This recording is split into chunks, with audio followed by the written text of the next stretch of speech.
Video में हम class 10th के मैथ का चैप्टर बहुपद स्टार्ट कर रहे हैं। बिल्कुल बेसिक से बता रहे हैं, जहाँ से शुरू होता है वहाँ से।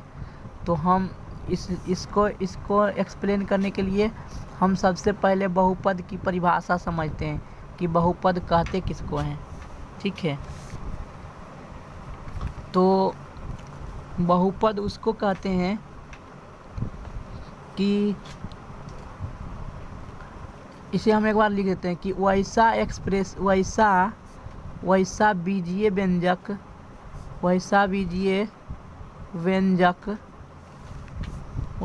व्यंजक जिसमें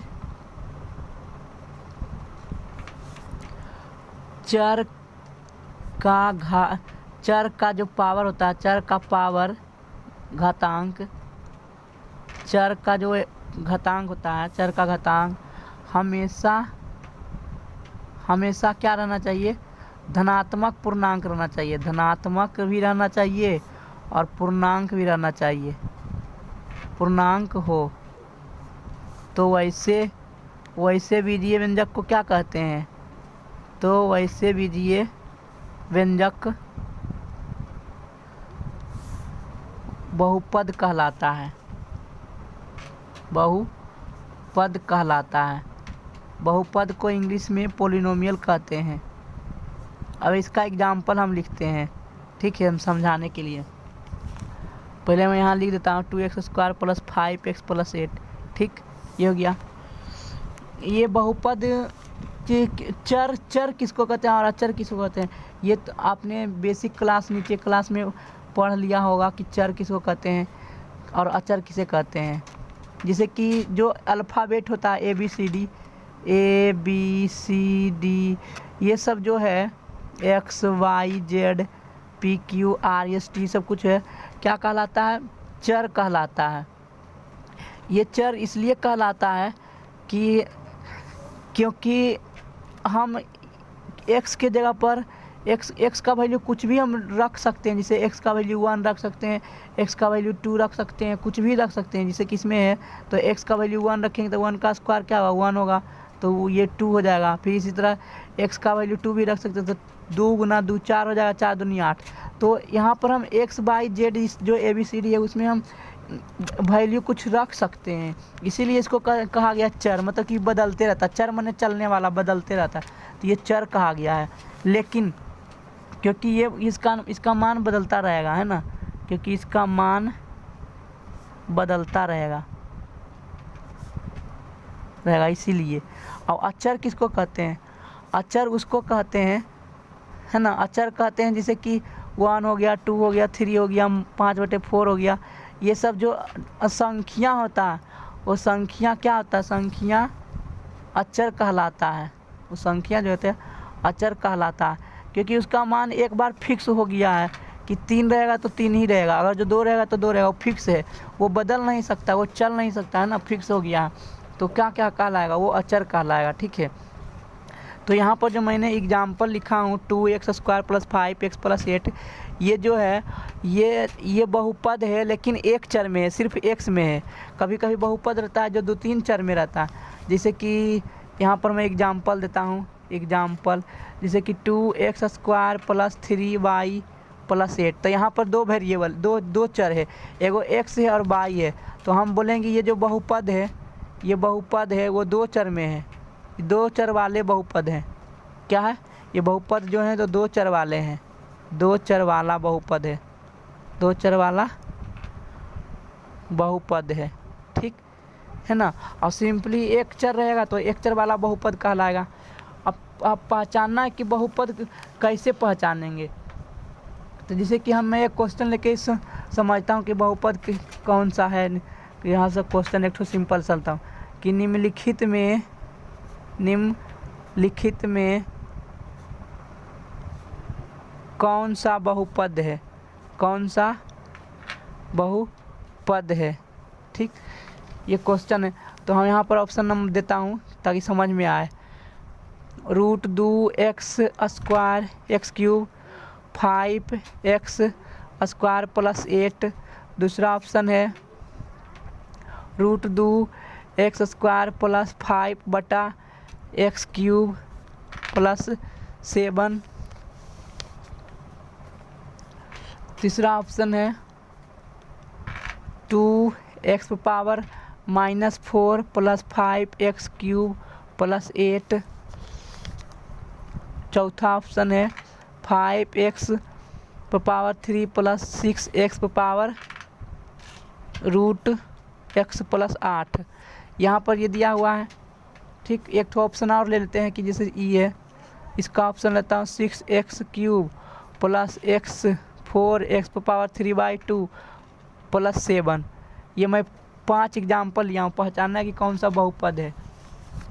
तो देखो, मैंने बहुपद के परिभाषा में क्या कहा हूँ, मैंने बहुपद के परिभाषा में ये बताया हूँ कि चर का जो घातांक होता है, घातांक जो रहता है वो हमेशा धनात्मक पूर्णांक रहना चाहिए। मतलब धनात्मक भी रहना चाहिए और पूर्णांक रहना चाहिए। पूर्णांक मतलब क्या हुआ? पूर्णांक का मतलब ये हुआ, पूर्णांक का मतलब पूरा कंप्लीट का होना चाहिए। जैसे गिनती जैसे होता है ना 1 2 3 4 5 0 6 7, इस तरह से पूर्णांक रहना चाहिए। ऐसा नहीं रहना चाहिए कि 5/3 या -2, इस तरह से नहीं रहना चाहिए x का पावर।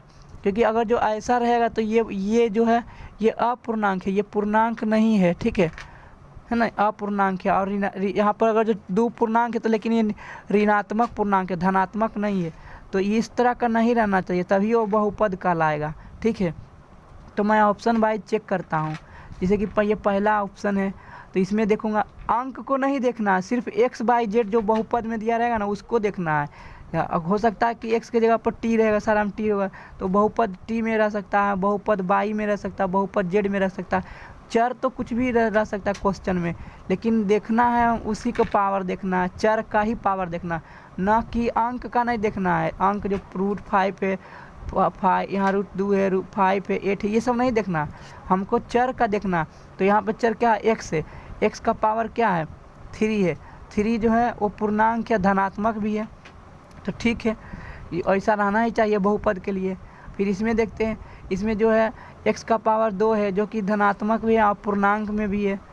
ठीक है, तो ये हो गया। और 8 में कोई भी अंक रहता है ना, तो वो उसमें पावर के तरह वो भी क्या होता है? बहुपद ही कहलाता है। ठीक है, तो ये पहला बहुपद है, पहला जो ऑप्शन दिया वो ये बहुपद है। ठीक है, पहला जो बहुपद है। अब दूसरा हम देखता हूँ, दूसरा में कि x का पावर 2 है जो कि धनात्मक पूर्णांक है, तो चलो सही है, ठीक है, बहुपद के लिए सही है। लेकिन दूसरा पद में ये क्या है? 5/x power 3। तो ये बटा में है, अगर जो ऊपर में लिखेंगे तो ये ऊपर में जब लिखेंगे तो माइनस में होता है। आपने शायद नीचे 8 क्लास आर में पढ़ा होगा कि जब जैसे कि रहता है 6/x क्यूब, तो इसे हम लिख सकते हैं, क्या लिखेंगे? 6 × x⁻³ तो इसी तरह से जो यहाँ पर दिया हुआ है 5/x³ दिया हुआ है, तो इसको ऊपर में जब लिखेंगे तो क्या x की पावर -3 हो जाएगा, माइनस हो जाएगा, मतलब कि ऋणात्मक हो जाएगा, धनात्मक नहीं होगा। तो इस पद के कारण ये पूरा जो एक्सप्रेशन बीजीय व्यंजक है वह बहुपद नहीं होने दिया है ना, इसी के कारण। क्योंकि इसका x का पावर क्या है? -3 है, जो कि ऋणात्मक पूर्णांक है, जो कि नहीं होना चाहिए बहुपद के लिए। तो इसके कारण से बहुपद नहीं हुआ ये दूसरा नंबर ऑप्शन। ठीक इसी तरह से मैं देख रहा हूँ कि इसमें x के पावर -4 है, ऋणात्मक पूर्णांक है, तो ऋणात्मक पूर्णांक नहीं चाहिए है ना, तो यहीं पर कट गया, तो ये बहुपद नहीं है। तीसरा नंबर जो सी है वो बहुपद नहीं है। ठीक, अब देखो तीसरा नंबर ऑप्शन तो मैंने चेक कर लिया। चौथा नंबर ऑप्शन में देखो क्या है। चौथा नंबर ऑप्शन में कि ये तो सही है, x के पावर 3 है जो धनात्मक पूर्णांक है वो सही है, इसके लिए कोई दिक्कत नहीं है। लेकिन यहाँ पर जो x का पावर रूट है, तो x का पावर रूट है, मतलब कि रूट का मतलब क्या होता है? अगर जो हम पावर के रूप में लिखेंगे तो क्या लिखेंगे? x का पावर रूट का मतलब क्या हुआ? x के पावर 1/2 भी तो होता है ना, x के पावर 1/2, तो 1/2 हो गया। पूरा अंक नहीं ना है, 1 2 3 4 5 इस तरह से पूरा अंक नहीं है, तो इसी के कारण से ये क्या है? ये बहुपद नहीं है, तो ये भी कैंसिल हो गया, बहुपद नहीं है। डी नंबर ऑप्शन भी बहुपद नहीं है। ठीक इसी प्रकार ई वाला भी बहुपद नहीं है, क्योंकि x के पावर 3/2 है जो कि पूर्ण अंक में नहीं है, तो ये भी बहुपद नहीं है। मेरे ख्याल से मैं आशा करता हूँ कि ये बहुपद का कंसेप्ट समझ में आ गया होगा कि किसको बहुपद कहते हैं। बहुपद की परिभाषा अच्छी तरह से समझ में आ गया होगा। एक क्वेश्चन इससे एकदम गारंटी है कि एक क्वेश्चन बहुपद पूछता ही है कि निम्नलिखित में कौन सा एक बहुपद है, यह पूछता ही पूछता है। तो यह अच्छी तरह से परिभाषा को समझ लीजिए और इसके ऑप्शन को भी अच्छी तरह से समझ लीजिए कि किसे अपना कन्फ्यूजन दूर कर लीजिए कि किसे बहुपद कहते हैं, किसे बहुपद नहीं कहते। तो अब मैं अगला टॉपिक को अगले पेज पर डिस्कस करता हूँ। यहाँ पर मैं डिस्कस कर रहा हूँ कि पद के अनुसार बहुपद कितने प्रकार के होते हैं। तो पद के अनुसार बहुपद अनेक प्रकार के हो सकते हैं, लेकिन मैं लिखता हूँ पहला लिखता हूँ एक पद, ठीक है, एक पदी बहुपद। वैसा बहुपद जिसमें एक पद हो उसे क्या कहते हैं, एक पदी बहुपद कहते हैं, है ना। वैसा बहुपद जिसमें एक पद हो उसे क्या बोलते हैं, एक पदी बहुपद। जैसे क्या हो गया 4x³, ये एक पद हो गया, तो क्या एक पदी बहुपद हो गया। 8, ये भी एक प्रकार का क्या एक पदी बहुपद हो गया।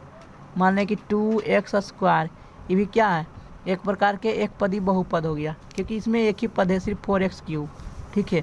अब द्विपदी बहुपद, द्विपदी बहुपद किसे कहते हैं, वैसा बहुपद जिसमें दो पद हो, है ना, वैसा बहुपद जिसमें दो पद हो। जैसे कि 8x+4, तो इसमें दो पद है, एगो 8x वाला है और एक 4 है, दो पद हो गया, तो ये द्विपदी हो गया, ठीक। इसी तरह से 8x⁴ + 7, इसमें भी दो पद है, एक पद ये दो पद, तो ये क्या द्विपदी बहुपद है, ठीक। x³ - 8, ये क्या है, ये भी द्विपदी बहुपद है। x³ एक टर्म ये हो गया और एक टर्म ये हो गया, दो पद हो गया, एक पद ये हो गया, एक पद दो पद हो गया, तो ये द्विपदी बहुपद है। इसी तरह से होता है त्रिपदी बहुपद, चतुर्थी पद, है ना, चतुर्थपदी बहुपद, तो तृतीय बहुपद, तृतीय पदी बहुपद होता है, मतलब जिसमें तीन पद हो, है ना। जैसे कि x³ + 2x + 8, इसमें तीन पद है, एक पद दो पद तीन पद, तो क्या हो गया, त्रिपदी बहुपद हो गया। 5x⁴ - 8x + 7, इसमें भी क्या है, त्रिपदी बहुपद, एक पद दो पद तीन पद, तो ये त्रिपदी बहुपद है। जिसमें तीन पद हो उसे त्रिपदी बहुपद कहेंगे, ठीक है, तृतीय पदी बहुपद कहेंगे। और जिसमें चार पद रहेगा उसको चतुर्थ बहुपदी कहेंगे, ठीक है। अब हम घात के बारे में सुनते हैं, बहुपद के घात किसे कहते हैं, है ना। बहुपद का घात, बहुपद का घात, ठीक, यहाँ पर अच्छा से लिखेंगे घात। बहुपद का घात किसे कहते हैं, है ना। बहुपद में चर के अधिकतम है ना, बहुपद में चर के अधिकतम घातांक को, है ना, बहुपद में चर के अधिकतम घातांक को क्या बोलते हैं, उस बहुपद का घात कहते हैं। उस बहुपद का घात कहते हैं, ठीक है, उस बहुपद का घात कहते हैं। जैसे एग्जाम्पल लेता हूँ मैं, यहाँ पर 2x² + 5x³ + 8 ये है। अब इसमें चर का अधिकतम घातांक कितना है, इसमें हम देखते हैं, पहला पद में देखता हूँ तो पहला पद में x का पावर क्या है, 2 है, ठीक। दूसरा पद में मैं देखता हूँ चर क्या है, 1 से चर का पावर क्या 3 है, तो 2 बड़ा है कि 3 बड़ा है, 3 बड़ा है। और इसमें अंक में सिर्फ क्या आता है, 0 रहता है, चर का पावर क्या आता है, 0 रहता है, ठीक है, तो इसमें तो 0 है। तो सबसे ज़्यादा घातांक क्या हुआ, तीनों पद में से सबसे ज़्यादा चर का अधिकतम घातांक कितना हुआ, 3 हुआ, है ना। चर का अधिकतम घातांक कितना हुआ, 3 हुआ, तो चर का अधिकतम घातांक 3 हुआ, है ना। तो इससे ये पता चलता है कि इस बहुपद इस बहुपद का घात कितना हो गया, क्योंकि अधिकतम 3 है तो इस बहुपद का घात हो गया 3। घात क्या 3 है। अब तो समझ में आ गया होगा कि किसको घात कहते हैं, किसको घातांक है ना, कितने बहुपद का घात कितना होता है।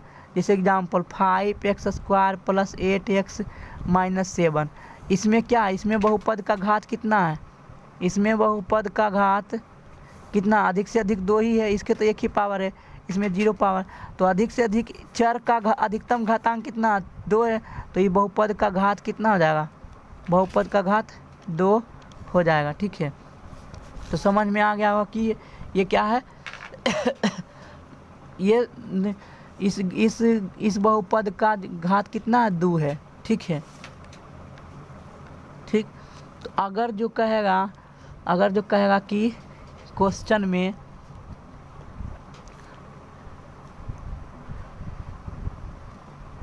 अब मैं पहले बता देता हूँ कि बहुपद के घात के अनुसार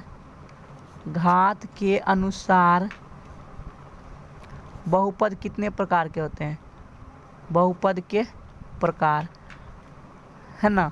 तो घात के अनुसार भी बहुपद ढेर प्रकार के होते हैं, लेकिन मैं यहाँ 4 ही प्रकार के लिखता हूँ। मेन रूप से 4 ही प्रकार के घात होता है। एक घातीय बहुपद, एक घातीय बहुपद है ना, द्विघातीय बहुपद, द्विघातीय बहुपद। जैसे कि एक घातीय बहुपद का एग्जाम्पल क्या होगा, एक घातीय बहुपद का जिसका घात 1 हो, जैसे कि 8x है ना -7x, इसमें x के पावर क्या 1 है अधिक से अधिक, तो क्या हो गया, ये हो गया एक घातीय बहुपद। ठीक है, इसमें हम ये भी लिख सकते हैं +8, तो अधिक से अधिक क्या हुआ, अधिक से अधिक घात तो x के पावर 1 ही ना हुआ, तो एक घातीय बहुपद हो गया। द्विघातीय बहुपद का एग्जाम्पल जैसे कि 2x² + 8, तो क्या हुआ, द्विघातीय बहुपद, अधिक से अधिक इस बहुपद का घात कितना है 2 है, x के पावर 2 है तो 2 ही ना घात हुआ, तो द्विघातीय बहुपद हो गया है ना। x² - 8x, तो इसमें अधिक से अधिक कितना घात है, इसके तो पावर 1 ही कम ही है, ये 2 है, तो अधिक से अधिक कितना घात हो गया, 2 घात हो गया, तो क्या हो गया, द्विघातीय हो गया। ठीक है, इसी तरह से 8 - 5x², तो इसमें भी क्या है, अधिक से अधिक क्या 2 ही, x के पावर 2 है, इसमें x के पावर 0, अंक वाला में x के पावर 0 रहता है, मतलब कि उसका घातांक 2 ही रहता है, तो अधिक से अधिक घात क्या हो गया, 2 ही हो गया, क्योंकि x के अधिक पावर क्या है 2 है, अधिक से अधिक पावर, तो क्या होगा, द्विघातीय हो गया। ठीक, इसी तरह से त्रिघातीय को हम अगला पेज पर लिख करके बताता हूँ। यहाँ पर मैं त्रिघातीय बता रहा हूँ। त्रिघातीय में तो जैसे कि 3 घात रहे, जैसे कि 2x² + 5x³, इसमें क्या है, इसमें अधिक से अधिक कितना घात है, इसमें अधिक से अधिक 3 पावर है, तो 1 के पावर 3 है, तो ये त्रिघातीय हो गया है ना, ये त्रिघातीय बहुपद हो गया। इसी तरह से 5 - x³ + 8, तो ये भी क्या है, त्रिघातीय है, क्योंकि अधिक से अधिक पावर कितना है, इस अधिक से अधिक पावर 3 है, इसमें तो 1 ही है, अंक वाला में 0 रहता है x के पावर, तो अधिक से अधिक कितना त्रिघातीय हो गया, अधिक से अधिक पावर 3 है, तो ये घात 3 हो गया, त्रिघातीय हो गया। ठीक है, इसी तरह से पहचानना पड़ता है। चतुर्थघातीय में 4 होता है, तो अगर जो कहेगा कि लिखने के लिए कि एक चतुर्थघातीय त्रिपद के उदाहरण लिखें, है ना, एक चतुर्थघातीय त्रिपद बहुपद का उदाहरण लिखें, तो कैसे लिखेंगे,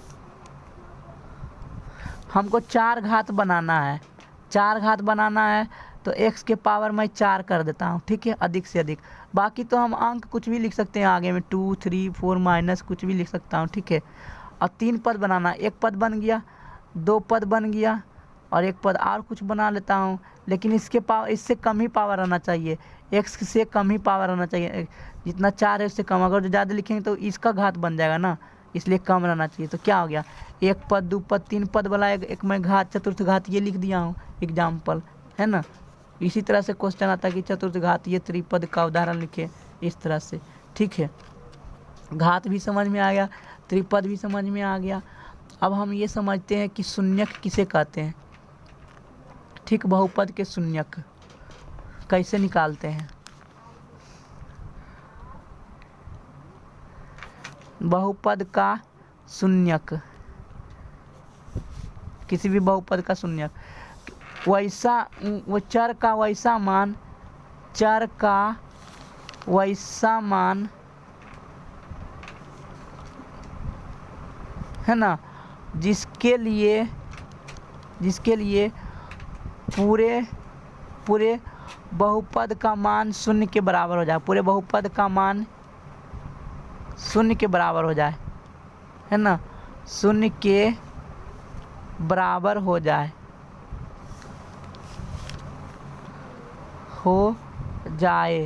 उसे क्या बोलते हैं, उसे बहुपद का शून्यक बोलते हैं। बहुपद का शून्यक कहते हैं, ठीक है। एग्जाम्पल, जैसे कि 5x + 8 का शून्यक क्या होगा, है ना। 5x + 8 जो बहुपद है, p(x) बराबर मान लेता हूँ, ठीक है। p(x) बराबर 5x + 8 का शून्यक क्या होगा, तो शून्यक निकालने के लिए 0 के बराबर करना पड़ता है। वही ना बताएं कि चर का वैसा मान जिसके लिए बहुपद का मान शून्य हो जाए। तो अगर जो मैं यहाँ पर x का वैल्यू, यहाँ मैं इसको 10 कर देता हूँ आसानी के लिए, ठीक है, ये 10 कर देता हूँ, ठीक। तो x का मान निकालेंगे और x के वैल्यू पुट करेंगे, x का क्या वैल्यू पुट करेंगे ताकि ये पूरे ये बहुपद का मान क्या हो जाए, 0 के बराबर हो जाए, है ना। तो हम इसको क्या करेंगे, 0 के बराबर करेंगे। ये p(x) बराबर जो 5x + 8 दिया हुआ है उसको 0 के बराबर करेंगे। तो जब 0 के बराबर करेंगे तो क्या होगा, है ना, जो p(x) बराबर 0 है, तो वही px जो अगर जो मैं 0 के बराबर करूँगा 5x + ये 10 ना है, 10, तो अगर जो इसको हम 0 के बराबर करूँगा तो क्या होगा, x का वैल्यू क्या आएगा, ये बाएं तरफ प्लस में है, जब दाएं तरफ करेंगे तो क्या होगा, माइनस में होगा, ठीक है। तो इधर बाएं तरफ क्या बचेगा, 5x बचेगा, ये तो दाएं तरफ चला गया तो माइनस में हो गया। अब ये देखो 5 गुना में है, तो जब दाएं तरफ करेंगे तो क्या होगा, भागा में होगा, बटा में आएगा, तो x का मान ही तो हमें निकालना है। तो -10/5 बराबर -2, मतलब x का मान कितना आया, -2। तो ये क्या होगा, -2 जो हो गया इस बहुपद का शून्यक हो गया, है ना। 5x + 10 का शून्यक क्या होगा, -2, क्यों, क्योंकि अगर जो -2 रखेंगे x के जगह पर तो क्या होगा, -10 और +10 0 हो गया, बहुपद का मान 0 के बराबर हो गया। तो बहुपद का मान 0 के बराबर हो गया तो मतलब कि ये शून्यक हो गया, है ना। मेरे ख्याल से समझ में आ गया कि बहुपद का शून्यक कैसे निकालते हैं और यहाँ तक के लेक्चर को, ठीक है। तो बाकी